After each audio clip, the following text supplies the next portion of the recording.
चुनाव जित्नु अघि कैलालीवासीलाई के भनेका थिए त केपी खनालले? यो भिडियो हेर्नुस्।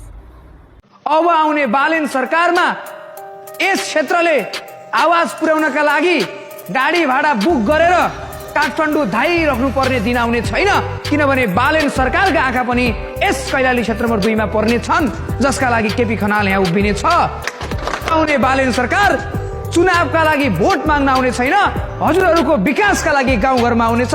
चाहे युवाका लागि खेलकुदमा होस्, चाहे कृषकका लागि सिँचाइमा होस्, चाहे वयोवृद्धका लागि स्वास्थ्य बिमामा किन्न होस्, हामी तपाईहरूको घरमा विकासका एजेन्डा लिएर, विकासका नीतिहरू लिएर आउनेछौँ।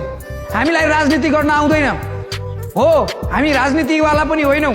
उमेरले 25 मात्र पुगेका छौँ, तर क्या गरौँ, 13 वर्षको उमेरदेखि खाउँ लाउँ पढौँ अथवा परिवार हेरौँ भन्ने उमेरमा हामी आफ्नो समाज पनि बदल्नु पर्छ। निभिरहेको दियोमा दियो बनेर यो समाजको आवाज बन्नुपर्छ भन्ने हेतुले 13 वर्षको उमेरमा रेडियो पत्रकारिता गर्थे। उहाँलाई कैलालीवासीको आशीर्वाद लागेको छ। पशुपतिनाथले रक्षा गरून्। बधाई तथा शुभकामना।